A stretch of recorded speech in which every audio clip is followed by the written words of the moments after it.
tiap Jumat pasti dibaca di mimbar Jumat. Kalau di pusat di kelurahan ini ada pengumuman yang harus diulang-ulang tiap pekan, pasti pengumuman penting. Waktu COVID, jaga jarak, pakai masker, jaga jarak, pakai masker. Kenapa? Penting masker, jaga jarak. Ayat ini Jumat dibaca. Ya ayyuhalladzina amanu taqullaha haqqa tuqatih. Wahai orang-orang yang beriman, bertakwalah kalian kepada Allah dengan sebenar-benarnya takwa. Wala tamutunna, jangan mati. Jangan kamu mati illa wa antum muslimun, kecuali mati muda dalam agama Islam. Insya Allah Bapak tidak mati dalam berzina. Insya Allah Bapak tidak mati dalam keadaan mabuk.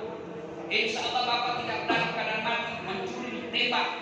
Insya Allah tidak.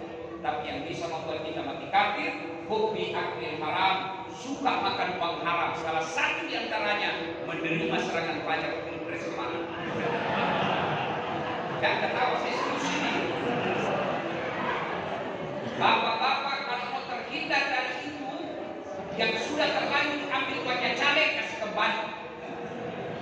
Sudah habis Ustaz, kata Nabi, hanya satu yang bisa mencucinya, api neraka.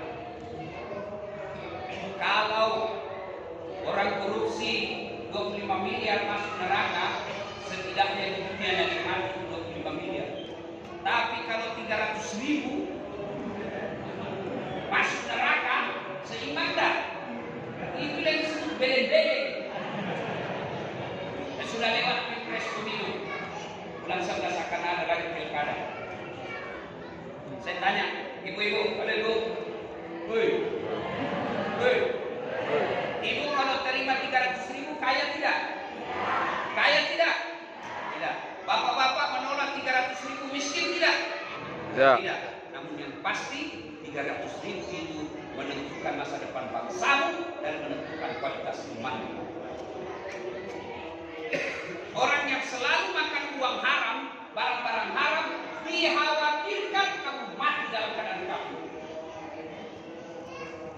Nabi menjelaskan, kalau orang sudah makan barang haram, lewat itu di lehermu barang haram, 40 hari 40 malam tercatat amalmu. Jadi kalau kau mati dalam keadaan interval waktu 40 hari 40 malam itu, tidak ada yang jamin kamu mati dalam keadaan Islam. Itulah maknanya kenapa ayat ini harus diulang-ulang. Karena banyak di antara kalian mengaku Islam tapi mati kafir. Bagaimana supaya mati dalam keadaan Islam? Satu, berteman ke orang-orang soleh. Teman kau sama ustaz. Jangan cuma kontraktor, politisi, pejabat, kau cium tangannya. Padahal baru namanya tanda tangan korupsi. Kalau ustaz kau temani jalan, insya Allah tunjukkan ke jalan yang baik. Kalau saya berjalan sama Pak Uceng, sponsor acara mendatangkan dasar tadi. Itu keberanian. Ya, kalau bukan beliau berita, nggak sampai saya di sini. Saya cuma bilang di grup, saya kenal ini Pak Agus, teman kuliah itu senior. Oke, Ustaz, tak siap malam ini. Oke, siap. Saya berjalan dengan beliau, akhirnya apa? Karena teman sama Ustaz, datang dasar lagi. Coba kalau saya tidak berteman, Ustaz kata, siapa itu? Maka penting kau berteman dengan orang-orang baik. Kalau saya jalan, Andi Rukman jalan sama saya, pasti saya bilang, di mana mesin bagus? Oh iya Ustaz, bagus parkirnya. Tidak mungkin saya jalan sama Andi Rukman, saya bilang, di mana parkir pijat yang bagus? Pasti dia bilang, Ustaz kasih izin.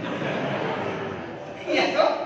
Maka penting kau berteman orang-orang baik, sehingga Nabi katakan, kalau kau berteman orang diilustrasikan, dicontohkan, diumpamakan.